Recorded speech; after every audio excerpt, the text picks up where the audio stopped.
ok số đây phần vốn là tỷ phần vốn tất cả này chẳng hạn này dương cài lồng hạt trong cài rồi bỏ dưỡng cứ lồng hạt về dễ sáng và lon sinh nhà bắt là sông sắc và thầm phồng trong lồng hạt trong cài về dưỡng cứ lồng hạt tỷ bầm bẩn mà tỷ bầm bẩn cứ chỉ lồng hạt thôi này biết chẳng đầm bay cái này thôi này biết bán cứ dương trâu chạy cù rụp sần chẳng đầm bay cù rụp bán dương thầu an bát thiền sần nó dương mơ bát thiền lồng hạt về dưỡng cái ao trai cao sầm màng ABC mùi để chỉ chấm nổi muối đây nó lơ bẩn lai để ăn quạt A bé kháng A cái cú rồng vòng chặt A cam A đế cắt trong A bé tròn tròn dế hay cắt trong A C tròn bẩn tọt D nâng bẩn tọt BC cài cái tròn F chẳng cái ao dân cái này rồng vòng móng dế D rồi hết baประเภท trai cao chẳng sum nụ miền bầy ở dân cu thiền cu rụp bờ dân sấn chẳng ở tim mũi dân trâu cu trai cao sầm màng chẳng dân đang trai cao sầm màng cứ chỉ trai cao đơn miến chỉ rong đang bay ra bờ với cứ pon khné hay mồm của pon khné đài chẳng tam put bờ sân dân miền bát tát sân học cu đây nè bát ta này ở miền bát tát đây khẩu cu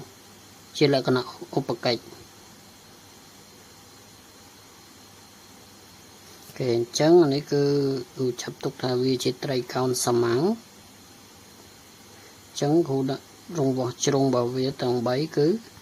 pon này A B C tao tiết cái ban prap thả để chi chấm nịch muối nó là bẩn lái này ỏng quạt cái chân rụp này là đạm một ròm á chân cu đạm một ròm okay. Chân phần đăng ban ấy cái ta đấy cứ chỉ chấm lệch muối nó bẩn lái này ỏng quạt A B khang A chân chân thấu cu cái này khang A này tao lỡ còn thèm tiệt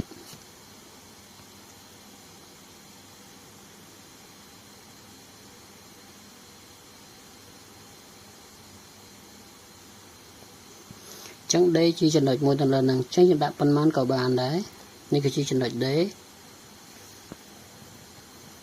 bắt đầu tiết cái phía thác cái củ rồng vong chặt A cam A đề chẳng những thấu cu rồng vong mùi đây mình chặt A này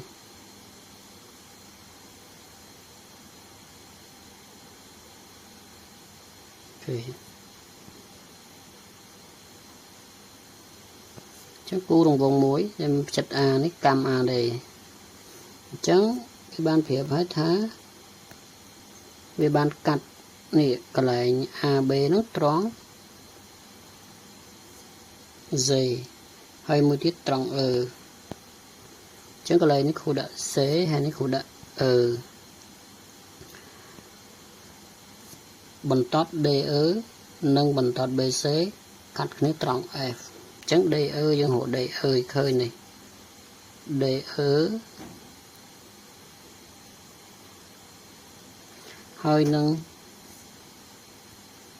nâng bần tót BC này cắt cái tròn F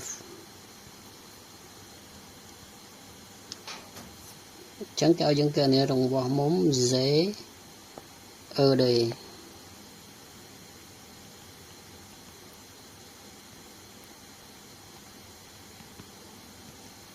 chẳng như hồ mông là người khởi nó dễ ở đây dễ ở đây ta lời đấy cho bên ta nếu này dễ ở đây này cái này đi chẳng cái này nó cứ chỉ mồm cài bắt tạm dùng mỡ nè bắt tay mua hai cái đây vì sao mà mồm cài chẳng những đã tao mồm dễ ở đấy cứ mà cao sập đời kề chúng bao vùng trọ biết lo bị nó mong rồi đấy mồm đây mình nó mà cao sập đời kề hai vi chôm mùi nó ngọc cặp chặt bảo vi chẳng cái họ thầm mồm chờ đất còn lá rốn vùng mồm chờ đất nóng còn lá rốn vùng thì phần nó dương bị chạy tới phần nó bàn តទៀត5ប្រភេទត្រីកោណ FBD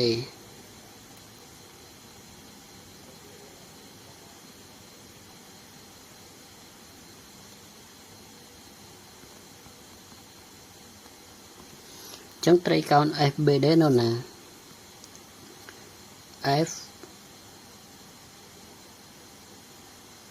FBD ត្រីកោណមួយនេះ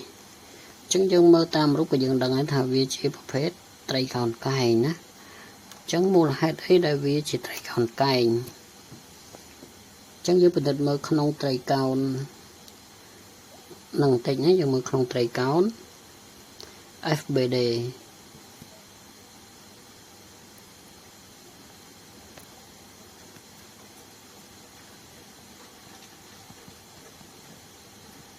ចឹងវាមាន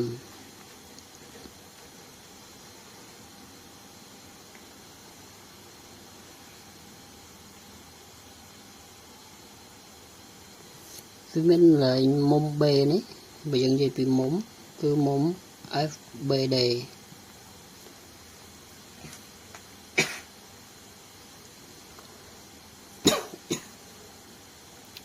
FBD គឺស្មើនឹង60ដឺក្រេយើងបើបញ្ចក់មុំបាទ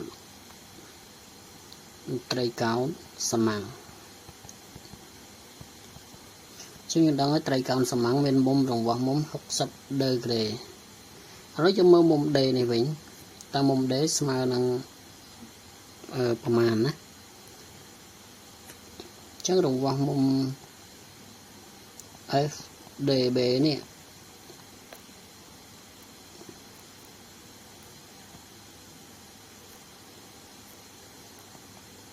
គឺស្មើ30ដឺក្រេចឹងមូលហេតុអ្វីមូលហេតុបើយើងចឹងព្រោះអ្វីព្រោះបើសិនជាយើងមើលមុំ D ហ្នឹងគឺវាឈមជាមួយនឹងធ្នូនេះគឺធ្នូ ZE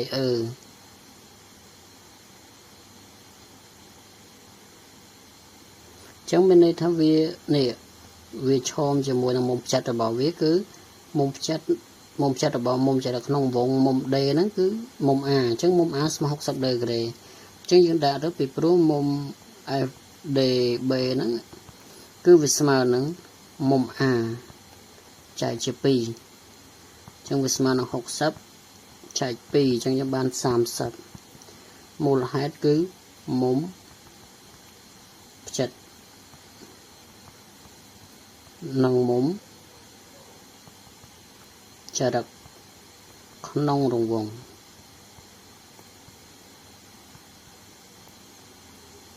ស្កាត់ធ្នូតែមួយ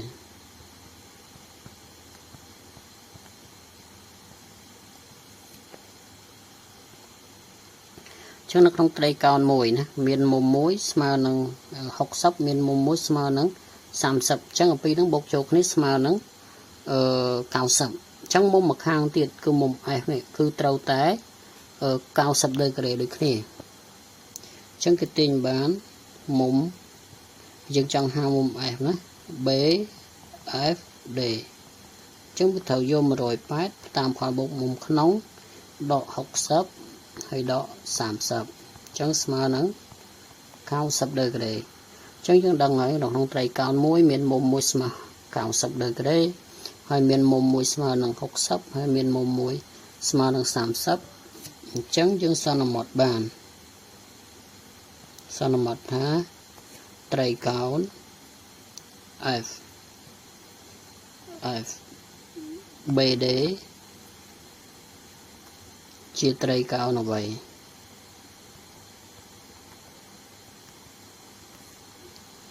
ជាត្រីកោណកន្លះឈ្មោះរបស់វាគឺត្រីកោណកន្លះសមាំង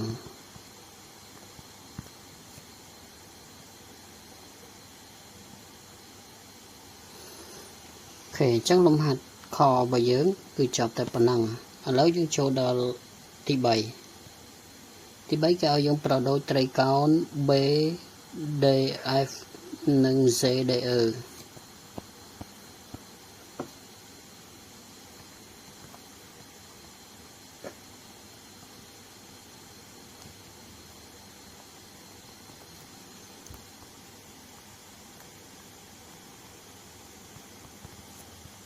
BDF និង ZDE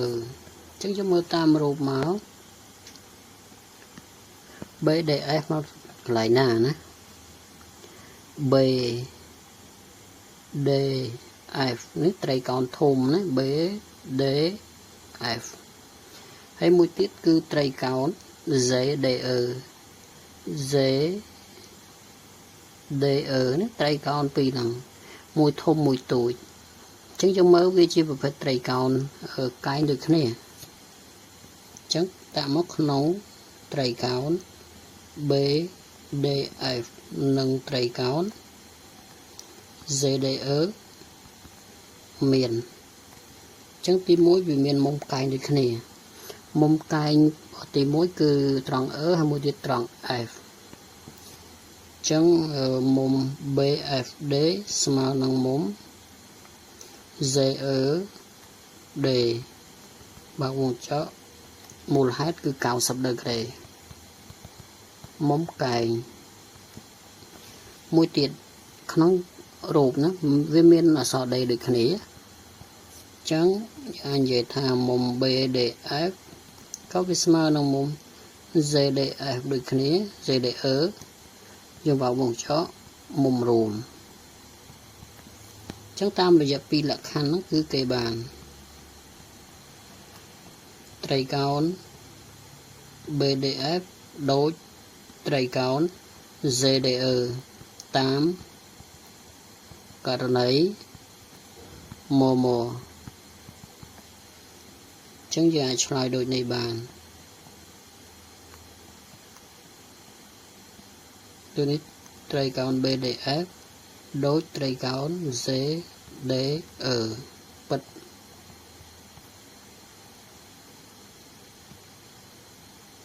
បន្តមកទៀតគេឲ្យយើងទាញបញ្ជាក់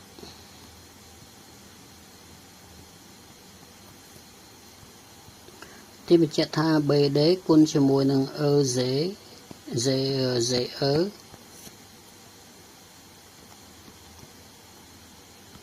វាស្មើនឹង ZD គុណជាមួយនឹង BF